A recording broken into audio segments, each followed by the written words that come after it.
ശാന്തി 24/6/26 പ്രഭാതമുരളി മാത്തേശ്വരി revise 1957 Madhuban. ഈ കർമ്മക്ഷേത്രത്തിൽ കർമ്മം അനാദിയായ കാര്യമാണ്. നിങ്ങൾ കർമ്മം ഉപേക്ഷിക്കേണ്ടതില്ല, മറിച്ച് കർമ്മയോഗി ആയി മാറണം. ജഗദംബ മായുടെ സ്മൃതി ദിവസത്തിൽ കേൾപ്പിക്കുന്നതിന് വേണ്ടി ജഗദംബയിലൂടെ ഉച്ചരിച്ച മധുര മഹാവാക്യം. ഈ സൃഷ്ടി കർമ്മത്തിൻ്റെ വിളനിലമാണ്. ഇവിടെ ഓരോ മനുഷ്യാത്മാവും അവരവരുടെ പാർട്ട് പ്ലേ ചെയ്തുകൊണ്ടിരിക്കുന്നു. ഇതിൽ പരമാത്മാവിനും പാർട്ടുണ്ട്. എന്നാൽ ആ ഒന്ന് ആത്മാക്കളെ പോലെ ജനന മരണത്തിൽ വരുന്നില്ല. ആത്മാക്കളുടെ പോലെ ആ ഒന്നിൻ്റെ കർമ്മങ്ങളുടെ കണക്ക് തലകീഴായി മാറുന്നില്ല. ആ ഒന്ന് പറയുന്നു, ഞാനാണെങ്കിൽ കേവലം ആത്മാക്കളായ നിങ്ങളെ ലിബറേറ്റ് ചെയ്യുവാനായി വരുന്നു. അതിനാൽ എന്നെ ലിബറേറ്റർ, ബന്ധനത്തിൽ നിന്നും മുക്തമാക്കുന്നവൻ, ഗതി സദ്ഗതി ദാത എന്ന് പറയുന്നു. ആത്മാവിൻ്റെ മേൽ മായയുടെ ഏത് ബന്ധനമാണോ കയറിയിരിക്കുന്നത് അതിനെ ഇറക്കി പ്യോർ ആക്കുന്നു. ആ ഒന്ന് പറയുന്നു, എൻ്റെ ജോലിയാണ് ആത്മാക്കളെ സർവ ബന്ധനങ്ങളിൽ നിന്നും മുക്തമാക്കി തിരികെ കൊണ്ടുപോവുക എന്നത്. അപ്പോൾ സൃഷ്ടിയുടെ അനാദി നിയമങ്ങളും ചട്ടങ്ങളും എന്താണോ അതിനെയും മനസ്സിലാക്കേണ്ടതുണ്ട്. പിന്നെ ഈ മനുഷ്യ സൃഷ്ടിയുടെ അഭിവൃദ്ധി ഏത് രീതിയിലാണ് ഉണ്ടാകുന്നത്? പിന്നീട് ഇത് കുറയുന്ന ഒരു സമയവും വരുന്നു, അഭിവൃദ്ധി ഉണ്ടാകുന്നു. അപ്പോൾ അഭിവൃദ്ധി ഉണ്ടായിക്കൊണ്ടേയിരിക്കും എന്നല്ല, അങ്ങനെയല്ല, കുറയുകയും ചെയ്യുന്നു. സൃഷ്ടിയിലെ ഓരോ വസ്തുവിനും നിയമമുണ്ട്. സ്വന്തം ശരീരത്തിനും നിയമമുണ്ട്. ആദ്യം ബാല്യം, പിന്നെ കൗമാരം, പിന്നെ യൗവനം, പിന്നെ വാർദ്ധക്യം. വാർദ്ധക്യവും പെട്ടെന്നല്ല, വൃദ്ധരായി ജീർണിച്ചതാകുന്നു, ജരാനരകൾ ബാധിച്ചവരാകുന്നു. അപ്പോൾ ഓരോ കാര്യത്തിൻ്റെയും വളർച്ചയും അതിൻ്റെ അവസാനവും ഉണ്ടാകേണ്ടതുണ്ട്. ഇതും നിയമമാണ്. ഇതേ രീതിയിൽ സൃഷ്ടിയുടെ ജനറേഷനും നിയമമുണ്ട്.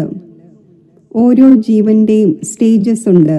പിന്നെ ജന്മങ്ങളുടെയും സ്റ്റേജസ് ഉണ്ട്. പിന്നെ ഏതൊരു ജനറേഷനാണോ നടന്നത് അതിൻ്റെയും സ്റ്റേജസ് ഉണ്ട്. ഇതേ രീതിയിൽ എല്ലാ ധർമ്മങ്ങൾക്കും സ്റ്റേജസ് ഉണ്ട്. ആദ്യത്തെ ധർമ്മം ഏതാണോ അത് ഏറ്റവും ശക്തി ഉള്ളതാണ്. പിന്നീട് പതുക്കെ പതുക്കെ വരുന്നവയുടെ ശക്തി കുറഞ്ഞുകൊണ്ടേയിരിക്കുന്നു. അപ്പോൾ ധർമ്മങ്ങളുടെ വിഭജനവും ധർമ്മങ്ങൾ തുടരുന്നതും എല്ലാ കാര്യങ്ങളും നിയമമനുസരിച്ചാണ് നടക്കുന്നത്. ഈ എല്ലാ കാര്യങ്ങളെയും മനസ്സിലാക്കേണ്ടതുണ്ട്. ഈ കണക്കനുസരിച്ച് ബാബയും പറയുന്നു, എനിക്കും ഇതിൽ പാർട്ടുണ്ട്. ഞാനും ഒരു സോൾ ആകുന്നു. ഗോഡ് ആയ ഞാൻ മറ്റേതെങ്കിലും വസ്തുവല്ല, ഞാനും സോൾ തന്നെയാണ്. എന്നാൽ എൻ്റെ കാര്യം വളരെ വലുതും ഉയർന്നതുമാണ്. അതിനാൽ എന്നെ ഗോഡ് എന്ന് പറയുന്നു. ഏതുപോലെ നിങ്ങൾ ആത്മാവാണോ, ഞാനും അതേപോലെ തന്നെയാണ്. ഏതുപോലെ നിങ്ങളുടെ സന്താനവും മനുഷ്യനാണ്, നിങ്ങളും മനുഷ്യനാണ്. അതിൽ യാതൊരു വ്യത്യാസവും ഇല്ലല്ലോ. അപ്പോൾ ഞാനും ആത്മാവ് തന്നെയാണ്. ആത്മാവും തമ്മിൽ വ്യത്യാസമൊന്നുമില്ല. എന്നാൽ കർത്തവ്യത്തിൽ വളരെ വലിയ വ്യത്യാസം ഉണ്ട്. അതിനാൽ പറയുന്നു, എൻ്റെ കർത്തവ്യം ഏതൊന്നാണോ അത് എല്ലാത്തിൽ നിന്നും ഭിന്നമാണ്. ഞാൻ ഏതെങ്കിലും പരിധിയുള്ള ഒരു ധർമ്മത്തിൻ്റെ സ്ഥാപകനല്ല. ഞാൻ ലോകത്തിൻ്റെ ക്രിയേറ്ററാണ്. അവരാകട്ടെ ധർമ്മത്തിൻ്റെ ക്രിയേറ്ററാണ്. ഏതുപോലെ ആ ആത്മാക്കൾ തങ്ങളുടെ ജോലി തൻ്റെതായ സമയത്ത് ചെയ്യുന്നു, അതേപോലെ ഞാനും എൻ്റെതായ സമയത്ത് വരുന്നു. എൻ്റെ കർത്തവ്യം വിശാലമാണ്. എൻ്റെ കർത്തവ്യം മഹത്തരമാണ്. എൻ്റേത് അനുപമമാണ്, അതിനാൽ എൻ്റെ കാര്യം അനുപമമാണ് എന്ന് പറയുന്നു. ആ ഒന്നിനെ സർവശക്തിവാൻ എന്നും പറയുന്നു. ഏറ്റവും ശക്തിശാലി കാര്യമാണ് ആത്മാക്കളെ മായയുടെ ബന്ധനങ്ങളിൽ നിന്നും വിടുവിക്കുക, പുതിയ ലോകത്തിൻ്റെ തൈ നടുക എന്നത്. അതിനാൽ ആ ഒന്നിനെ ഇംഗ്ലീഷിൽ ഹെവൻലി ഗോഡ് ഫാദർ എന്ന് പറയുന്നു. ഏതുപോലെ ക്രൈസ്റ്റിനെ കുറിച്ച് ക്രിസ്ത്യാനിറ്റിയുടെ ഫാദർ എന്ന് പറയുന്നു. ക്രൈസ്റ്റിനെ ഹെവൻലി ഗോഡ് ഫാദർ എന്ന് പറയില്ല. ഹെവൻ്റെ സ്ഥാപകൻ പരമാത്മാവാണ്. അപ്പോൾ ഹെവൻ എന്നത് വേൾഡ് ആയല്ലോ. ഹെവൻ ഏതെങ്കിലും ഒരു ധർമ്മമല്ല. ആ ഒന്ന് വേൾഡിൻ്റെ സ്ഥാപകനായി. ആ വേൾഡിൽ ഒരു ധർമ്മം, ഒരു രാജ്യം ഉണ്ടായിരിക്കും. തത്വങ്ങളും മറ്റുമെല്ലാം ചേഞ്ച് ആകും. അതിനാൽ ആ ഒന്നിനെ ഹെവൻലി ഗോഡ് ഫാദർ എന്ന് പറയുന്നു. രണ്ടാമതായി ഗോഡ് ഇസ് ട്രൂത്ത് എന്ന് പറയുന്നു. അപ്പോൾ ട്രൂത്ത് എന്ത് വസ്തുവാണ്? ഏതിലാണ് ട്രൂത്ത്? ഇതും മനസ്സിലാക്കേണ്ട കാര്യമാണ്. ചിലർ വിചാരിക്കുന്നു ആര് സത്യം പറയുന്നുവോ അത് തന്നെ ആണ് ഗോഡ്. ഗോഡ് മറ്റെന്തെങ്കിലും വസ്തുവല്ല, സത്യം പറയണം എന്ന് മാത്രം. പക്ഷേ അങ്ങനെയല്ല. ഗോഡ് ഇസ് ട്രൂത്ത് എന്നതിൻ്റെ അർത്ഥം ഇതാണ്: ഗോഡ് തന്നെയാണ് വന്ന് എല്ലാ കാര്യങ്ങളുടെയും സത്യം പറഞ്ഞു തന്നത്. ഗോഡ് ഇസ് ട്രൂത്ത് എന്നാൽ ഗോഡ് തന്നെയാണ് ട്രൂത്ത് പറഞ്ഞു തരുന്നത്. ആ ഒന്നിൽ തന്നെയാണ് സത്യത ഉള്ളത്. അതിനാലാണ് ആ ഒന്നിനെ നോളജ്ഫുൾ എന്ന് പറയുന്നത്. Ocean of knowledge, ocean of bliss. God nose, ഈശ്വരൻ അറിയുന്നു. അപ്പോൾ തീർച്ചയായും വിശേഷിച്ച് അറിയേണ്ട എന്തെങ്കിലും കാര്യം ഉണ്ടായിരിക്കുമല്ലോ. അപ്പോൾ അത് ഏതൊരു അറിവാണ്? ഇന്നയാൾ മോഷ്ടിച്ചു, ഗോഡ് നോസ്. അതായത് അത് ഈശ്വരനറിയാം എന്നല്ല. ആ ഒന്ന് എല്ലാം അറിയുന്നുണ്ടെങ്കിലും ആ ഒന്നിൻ്റെ മഹിമ എന്നത് താഴേക്ക് പതിച്ച നമ്മുടെ ലോകം എങ്ങനെ മുകളിലേക്ക് ഉയർത്താം എന്നതിലാണ്. ഈ ചക്രത്തിൻ്റെ കാര്യങ്ങൾ ആ ഒന്ന് അറിയുന്നു. അതിനാൽ ഗോഡ് നോസ് എന്ന് പറയുന്നു. അപ്പോൾ പരമാത്മാവിൻ്റെ മഹിമ മനുഷ്യനിൽ നിന്നും വിഭിന്നമായ രീതിയിലാണ് വരുന്നത്. കാരണം ആ ഒന്നിൻ്റെ അറിവ് എല്ലാത്തിൽ നിന്നും വ്യത്യസ്തമാണ്. മനുഷ്യൻ്റെ അറിവ് പരിമിതമാണ്. മനുഷ്യൻ അല്പജ്ഞനാണ് എന്ന് പറയുകയും ചെയ്യുന്നു. പരമാത്മാവിനെ കുറിച്ച് പറയുന്നത് ആ ഒന്ന് സർവജ്ഞനാണ് എന്നാണ്. അതിനെ ഇംഗ്ലീഷിൽ നോളജ്ഫുൾ എന്ന് പറയുന്നു. അതായത് സർവ്വതിൻ്റെയും ജ്ഞാതാവ് അഥവാ അറിയുന്നവൻ. അപ്പോൾ ആരാണോ സർവജ്ഞൻ ആ ഒന്നിന് തന്നെയാണ് ട്രൂത്ത് അഥവാ സത്യത്തെ അറിയുവാൻ സാധിക്കുന്നത്. യഥാർത്ഥ കാര്യങ്ങളുടെ നോളജ് ആരുടെ അടുക്കൽ ഉണ്ടാകുമോ തീർച്ചയായും അവർ എല്ലാവർക്കും നൽകുമല്ലോ.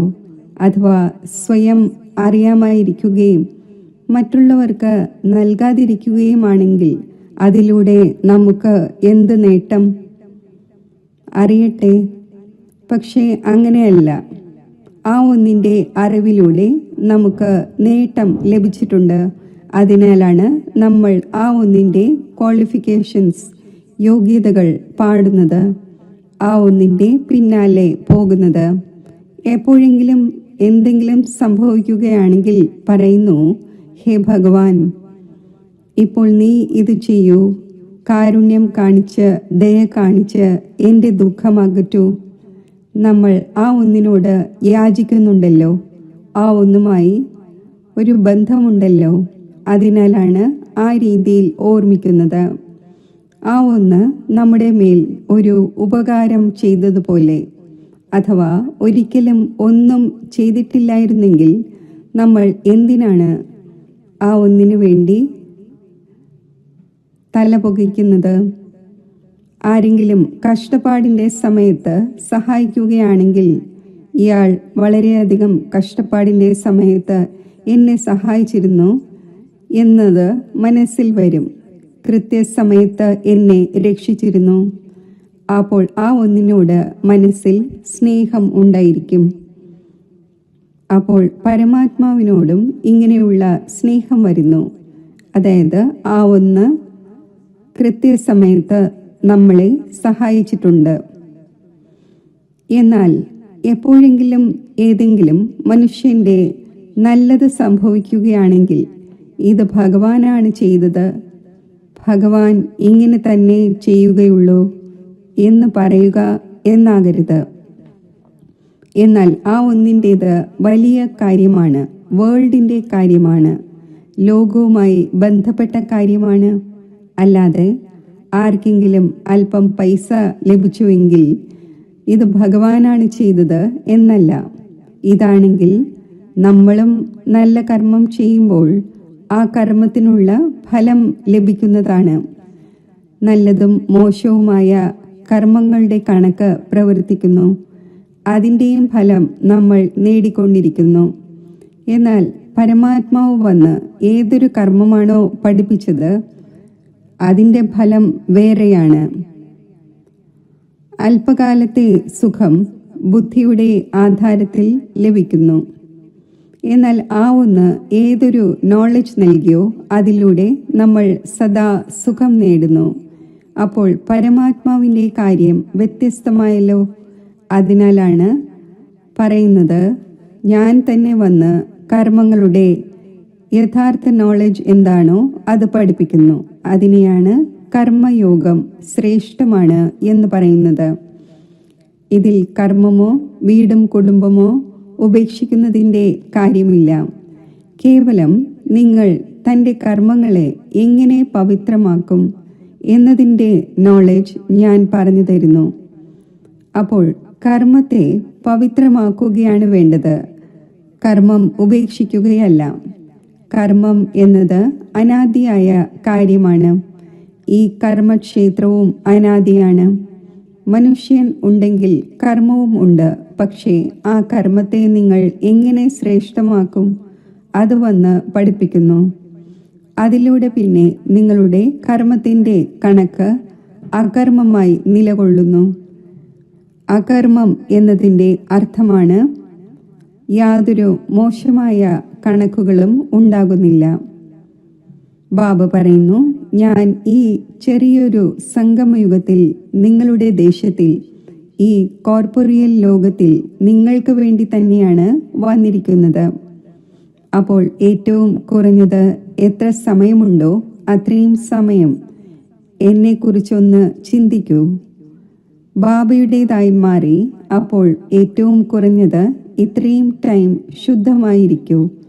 പിന്നെ നിങ്ങളുടെ അങ്ങനെയുള്ള പ്രാപ്തി ഉണ്ടാകും. അതിലൂടെ നിങ്ങൾക്ക് ആ ലോകത്തിൽ പ്രയത്നിക്കേണ്ടി വരില്ല. ഇപ്പോൾ ചെറിയ പ്രയത്നത്തിൻ്റെ കാര്യമേ ഉള്ളൂ. ഇപ്പോൾ നിങ്ങൾ ഏതു വിധേനയും ജീവൻ കൊടുത്തു പോലും, അതായത് കഠിന പ്രയത്നം ചെയ്തുകൊണ്ടും പവിത്രമായി ഇരിക്കുന്നതിൻ്റെ പ്രതിജ്ഞ ചെയ്യൂ. തൻ്റെ ദൃഢത വയ്ക്കൂ. തൻ്റെ ധാരണകളിൽ ജീവിക്കുന്നതിൻ്റെ പൂർണ്ണ പ്രയത്നം ചെയ്യൂ. ബാബ നിങ്ങൾക്ക് വ്യക്തമായി പറഞ്ഞു തരുന്നു, നിങ്ങൾ ഇത്രയും കുറച്ച് സമയത്തേക്ക് വേണ്ടി ഈ പ്രയത്നം ചെയ്യൂ. ഞാൻ നിങ്ങളെ കൊണ്ട് മറ്റൊരു പ്രയത്നവും ചെയ്യിക്കുന്നില്ല. നിങ്ങൾക്ക് എത്രയാണോ ലഭിക്കുന്നത് അതുമായി താരതമ്യം ചെയ്യുമ്പോൾ യാതൊരു പ്രയത്നവും ഇല്ല. ഇത് ചെയ്യും, അത് ചെയ്യും, ലോകം എന്ത് പറയും, അവർ എന്ത് പറയും എന്ന് കേവലം പറഞ്ഞുകൊണ്ടിരിക്കരുത്. ലോകം എന്ത് പറയാൻ? ഇപ്പോൾ ഇത് വിട്ടേക്കൂ. ഇപ്പോൾ ഈ ലോകം തന്നെ പോകാൻ പോകുന്നു. ഇപ്പോഴാണെങ്കിൽ മൃത്യു മുന്നിൽ നിൽക്കുകയാണ്.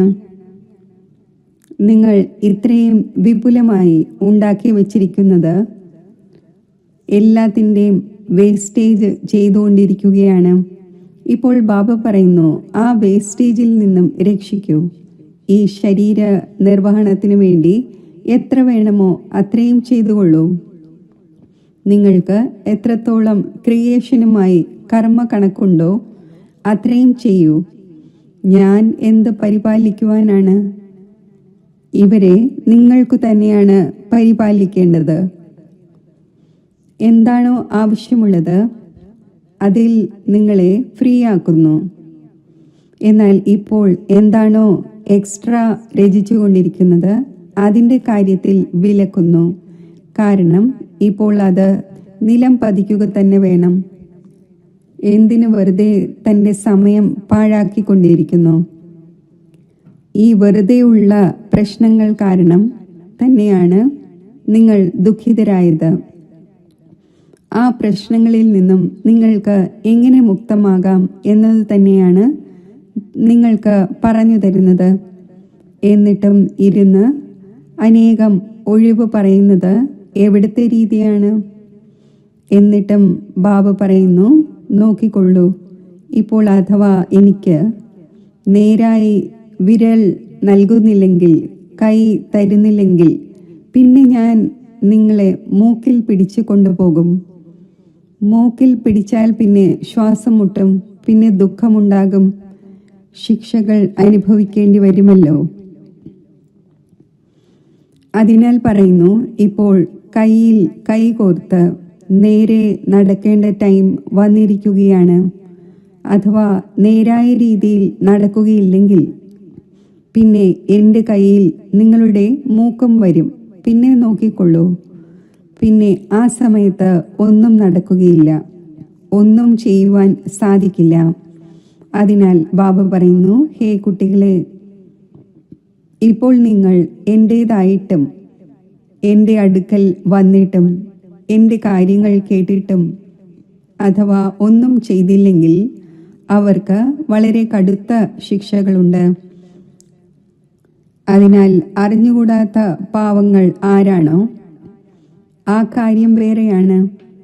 പിന്നെ ആർക്കാണോ അറിയാവുന്നത് ഇരുന്നിട്ടും കേട്ടിട്ടും ഈ കാര്യങ്ങളിൽ അശ്രദ്ധ കാണിച്ചത് എങ്കിൽ അവർക്ക് രക്ഷയില്ല. ഏതുപോലെ 10 മടങ്ങ് നേട്ടമുണ്ടോ അതേപോലെ 10 മടങ്ങ് നഷ്ടമുണ്ടാകും. അതിനാലാണ് തൻ്റെ നഷ്ടത്തെയും നേട്ടത്തെയും നല്ല രീതിയിൽ മനസ്സിലാക്കൂ എന്ന് പറയുന്നത്. നല്ല രീതിയിൽ തൻ്റെ ബുദ്ധി ഒന്ന് തുറക്കൂ. ഇപ്പോൾ ബാബയുമായി ബുദ്ധിയോഗം യോജിപ്പിക്കൂ. അപ്പോൾ ശക്തി ലഭിക്കും. അപ്പോൾ ഈ എല്ലാ കാര്യങ്ങളും മനസ്സിലാക്കൂ, മറക്കരുത്. ഇപ്പോൾ ഏതൊരു സമയമാണോ നടന്നുകൊണ്ടിരിക്കുന്നത് ഇതിനെ തിരിച്ചറിയൂ. ഒരൽപ്പം കണ്ണുകൾ തുറക്കൂ, ബുദ്ധി തുറക്കൂ, സമയത്തിൻ്റെ പൂർണ്ണ നേട്ടം എടുക്കുകയും ചെയ്യൂ. തൻ്റെ പൂർണ്ണ ഭാഗ്യം ഉണർത്തൂ. എങ്ങനെയുള്ള കൂട്ടുകെട്ടാണോ അങ്ങനെയുള്ള നിറം ഉണ്ടാകുന്നു. അതായത് ആ സ്വഭാവം വരുന്നു എന്ന് പറയുകയും ചെയ്യുന്നു. അതിനാൽ ആരിലാണോ ഇപ്പോൾ ഈ ധാരണ പൂർണ്ണമാകാത്തത് എങ്കിൽ മായയുടെ കൂട്ടുകെട്ടിൻ്റെ നിറം പിടിക്കും. അതിനാലാണ് hear no evil, see no evil, talk no evil എന്ന് പറയുന്നത്. പല ഇങ്ങനെയുള്ള ഈവിൾസ്, ആസുരീയത ഉണ്ട്. അത് ഇവിടെയും പലരെയും വിടുന്നില്ല. പിന്നെ പരസ്പരം സംഘദോഷത്തിൽ വന്നു പോകുന്നു. അതിനാൽ പറയുന്നു, ഇങ്ങനെയുള്ള സംഘദോഷത്തിൽ നിന്നും സുരക്ഷിതമായിരിക്കൂ. സംഘദോഷം അതായത് കൂട്ടുകെട്ടിൻ്റെ ദോഷം പുറത്താണുള്ളത്, ഇവിടെയില്ല എന്ന് കരുതരുത്. അല്ല, ഇവിടെയും അത് ചുറ്റിക്കറങ്ങിക്കൊണ്ടിരിക്കുന്നു. കാരണം അതിൻ്റെ രാജ്യമാണല്ലോ. അതിനാൽ ബാബ പറയുന്നു, നല്ല രീതിയിൽ കവചം അണിഞ്ഞ് ഇരിക്കൂ. കവചം ഉണ്ടായിരിക്കുമെങ്കിൽ അതിൻ്റെ വെടിയുണ്ട ഏൽക്കില്ല. യോഗത്തിൻ്റെ തന്നെയാണ് കവചം, ജ്ഞാനത്തിൻ്റെതാണ് വാൾ. ഈ എല്ലാ അസ്ത്രശസ്ത്രങ്ങളെയും തൻ്റെ പക്കൽ നല്ല രീതിയിൽ സൂക്ഷിച്ചു വയ്ക്കൂ. ആര് ചെയ്യുന്നുവോ അവർ നേടുന്നു എന്ന് പറയുകയും ചെയ്യുന്നു. ഇതാണെങ്കിൽ ഭാവിയിലെ പ്രാപ്തി ഉണ്ടാക്കുന്നതിൻ്റെ കാര്യങ്ങളാണ്. ഇവിടെ പ്രാപ്തികൾ അനുഭവിക്കേണ്ടതില്ലല്ലോ. ഇവിടെ ഏതെങ്കിലും ഗുരുവായി ഇരിക്കരുത്. ഇതിൽ ആർക്കും തെറ്റിദ്ധാരണ ഉണ്ടാകാതിരിക്കണം. ഇതിനു വേണ്ടിയാണ് ഇതെല്ലാം മനസ്സിലാക്കിച്ചു തരുന്നത്. അപ്പോൾ ഈ എല്ലാ കാര്യങ്ങളും ശ്രദ്ധയിൽ വെച്ച് സ്വയം തന്നെ സേഫാക്കി വെക്കണം. ഇവിടെ ഏതെങ്കിലും ചിലവുകളുടെയോ മറ്റോ കാര്യം ഉണ്ടായിരിക്കാൻ പാടില്ല. ഇപ്പോൾ ഈ എല്ലാ ചിലവും മറ്റുള്ളവരുടെ മംഗളാർത്ഥം തന്നെയാണ് യൂസ് ചെയ്യേണ്ടത്. ഓരോരോ പൈസ പോലും എല്ലാം ഈ കാര്യത്തിൽ വിനിയോഗിക്കണം. ശരി, ഇങ്ങനെയുള്ള ബാബ്ദാദയുടെയും മാതാവിൻ്റെയും മധുരമധുരമായ വളരെ നല്ല ജാഗ്രതയോടെ ഇരിക്കുന്ന കുട്ടികൾക്ക് സ്നേഹസ്മരണകൾ. Good morning. ശരി. ചോദ്യം: മമ്മ, നമ്മൾ നടക്കുമ്പോഴും ചുറ്റി സഞ്ചരിക്കുമ്പോഴും യോഗത്തിൻ്റെ ഉയർന്ന അവസ്ഥയിൽ എങ്ങനെ സ്ഥിതി ചെയ്യാൻ സാധിക്കും? ഉത്തരം: വാസ്തവത്തിൽ തൻ്റെ ഈ ലൈഫ് നാച്ചുറൽ യോഗത്തിൻ്റെതാകണം. കാരണം യോഗം നിശ്ചയമാണ്. അതിനാൽ ഓരോ നിമിഷവും നിശ്ചയത്തെ നിലനിർത്തി പ്രാക്ടിക്കലിൽ ആ സ്വരൂപം ആയി മാറണം. നിശ്ചയരൂപമായി മാറി കർമ്മേന്ദ്രിയങ്ങളിലൂടെ കർമ്മം ചെയ്യൂ. സ്ഥൂല കർമ്മേന്ദ്രിയങ്ങൾ ഏത് കാര്യം ചെയ്തുകൊണ്ടിരിക്കുകയാണെങ്കിലും സ്വയം ആ സുഖസ്വരൂപ അവസ്ഥയിൽ ലവ്ലീൻ ആയി ഇരിക്കണം. താങ്കളുടെ മുഖം സദാ സുഖസ്വരൂപവും രമണീകവുമായി കാണപ്പെടണം.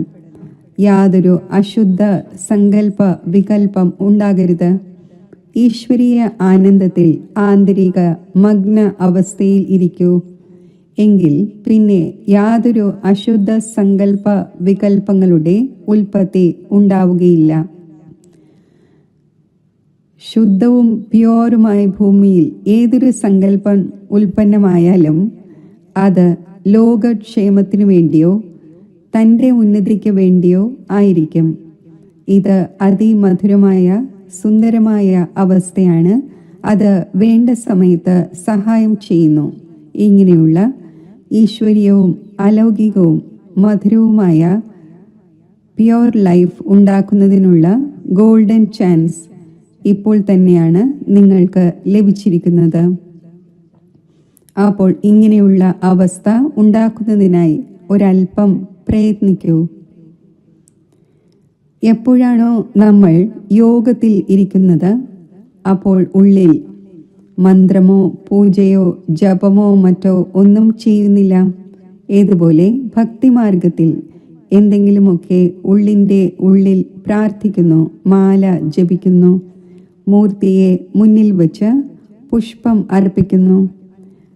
അതെല്ലാം ഉള്ളിൻ്റെ ഉള്ളിൽ ചെയ്യുന്നു. അതിനെ മാനസപൂജ എന്ന് പറയുന്നു. എന്നാൽ നമ്മുടെ യോഗത്തിൽ നമ്മൾ കേവലം തൻ്റെ സ്വന്തം സ്വരൂപത്തിൽ സ്ഥിതി ചെയ്ത് സുഖസ്വരൂപമായി മാറുന്നു. തൻ്റെ മനസ്സ് സഹിതം എല്ലാ കർമ്മേന്ദ്രിയങ്ങളെയും കൺട്രോൾ ചെയ്ത് ഏകാന്ത ചിത്തരായി ഈശ്വരീയ സുഖസ്വരൂപമായി മാറുന്നു. ഇതിനുവേണ്ടി യോഗത്തിൻ്റെ ടൈം പേഴ്സണലായി നിശ്ചയിക്കപ്പെട്ടിരിക്കുന്നു. അവിടെ ഒരു സമയത്ത് ഇരുന്ന് അഭ്യസിക്കുന്നു. കേവലം വ്യക്ത കാര്യങ്ങളിൽ നിന്നും ബന്ധം വേർപെടുത്തി അവ്യക്ത സംബന്ധവുമായി ബന്ധം യോജിപ്പിച്ചു വയ്ക്കണം. എങ്കിൽ ഓർമ്മ സഹജമായിക്കൊള്ളും. ശരി. ഓം ശാന്തി. വരദാനം: ബാബ്ദാദയുടെ കൂട്ടുകെട്ടിലൂടെ മായയെ ദൂരെ വച്ചു തന്നെ അബോധാവസ്ഥയിലാക്കുന്ന മായാജീത്തും ജഗജ്ജീത്തുമായി ഭവിക്കട്ടെ. ഏതുപോലെ ബാബയുടെ സ്നേഹിയായി മാറിയോ അതേപോലെ ബാബയെ കൂട്ടുകാരൻ ആക്കി മാറ്റൂ. അപ്പോൾ മായ ദൂരെ വച്ചു തന്നെ അബോധാവസ്ഥയിൽ ആകും. തുടക്കത്തിലുള്ള പ്രതിജ്ഞയാണ്: നിന്നോടൊപ്പം കഴിക്കും, നിന്നോടൊപ്പം ഇരിക്കും, നിന്നിൽ നിന്നും ആത്മാവിനെ സന്തോഷിപ്പിക്കും. ഈ വാഗ്ദാനം അനുസരിച്ച് മുഴുവൻ ദിനചര്യയിലും ഓരോ കാര്യവും ബാബയോടൊപ്പം ചെയ്യൂ. എങ്കിൽ മായയ്ക്ക് ഡിസ്റ്റർബ് ചെയ്യുവാൻ സാധിക്കില്ല. അതിൻ്റെ ഡിസ്ട്രക്ഷൻ ഉണ്ടാകും. അപ്പോൾ കൂട്ടുകാരനെ സദാ കൂടെ വയ്ക്കൂ. കൂട്ടുകെട്ടിൻ്റെ ശക്തിയിലൂടെ അഥവാ കൂടിക്കാഴ്ചയിൽ മഗ്നമായി ഇരിക്കുന്നതിലൂടെ മായാജീത്തും ജഗജ്ജീത്തുമായി മാറും. സ്ലോഗൻ: തൻ്റെ ഉയർന്ന വൃത്തിയിലൂടെ പ്രവൃത്തിയിലെ പരിതസ്ഥിതികളെ ചേഞ്ച് ചെയ്യൂ. അവ്യക്ത സൂചന: സദാ ഹർഷിതമായി ഇരിക്കുന്നതിനായി തൻ്റെ നേച്ചർ സരളമാക്കൂ, സഹനശീലരാകൂ. അവ്യക്ത സ്ഥിതിയാകുന്ന ദർപ്പണത്തെ സ്വച്ഛവും സ്പഷ്ടവും ആക്കുന്നതിനായി സരളത, ശ്രേഷ്ഠത, സഹനശീലത ഈ 3 കാര്യങ്ങളിൽ ശ്രദ്ധ നൽകൂ. അഥവാ 3-ൽ ഒരു കാര്യത്തിൻ്റെയെങ്കിലും കുറവ് ഉണ്ടെങ്കിൽ കണ്ണാടിയിൽ കുറവിൻ്റെ അടയാളം കാണപ്പെടും. അതിനാൽ ഏതൊരു ജോലി ചെയ്യുകയാണെങ്കിലും അതിൽ സാധാരണത്വം കാണപ്പെടരുത്. സാധാരണത്വത്തെ ശ്രേഷ്ഠതയിലേക്ക് പരിവർത്തനം ചെയ്യൂ. ഓരോ കാര്യത്തിലും സഹനശീലതയും വാക്കിൽ സരളതയെ ധാരണ ചെയ്യൂ. അപ്പോൾ സർവീസിൽ സഫലത കാണപ്പെടും. ഓം ശാന്തി.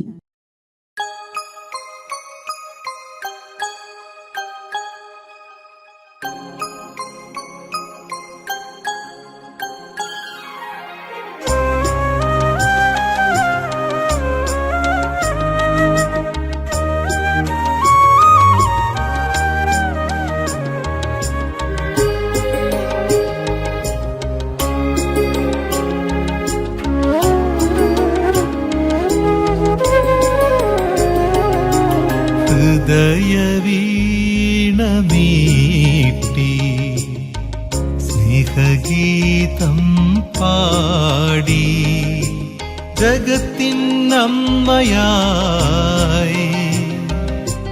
വിശ്വപാലക, ജഗത്തിനമ്മയായി വിശ്വപാലക, പ്രിയമാതേശ്വരി ജഗദംബ, ഹൃദയവീണമീട്ടി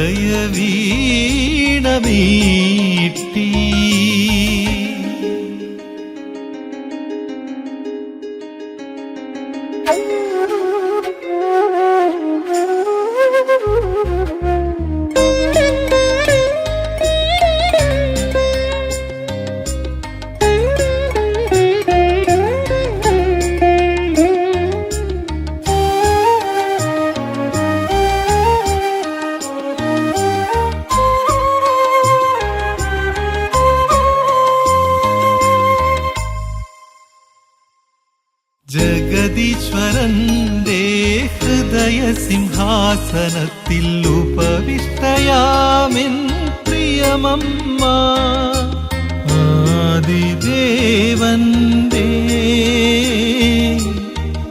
ആദിദേവന്റെ വലം കൈയായി യജ്ഞം പാലിച്ച ജഗദീശ്വരി, ജഗദീശ്വരി.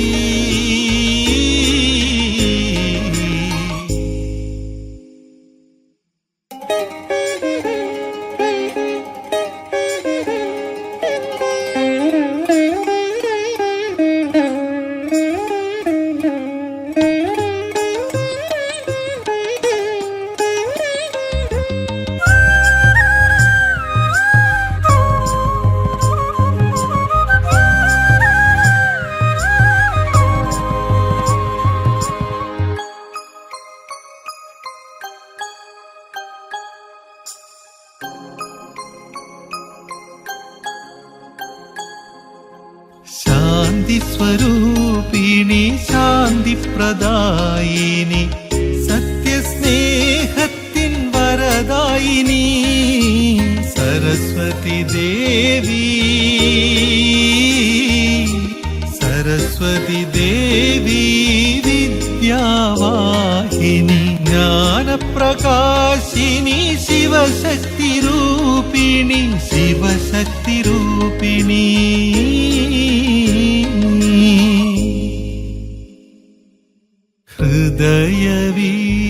ഹൃദയവീണമീട്ടി സ്നേഹഗീതം പാടി ജഗത്തിനമ്മയായി വിശ്വപാലക ജഗത്തിനമ്മയായി വിശ്വപാലക പ്രിയമാദേശ്വരി ജഗദംബ ഹൃദയവീണമീട്ടി സ്നേഹഗീതം പാടി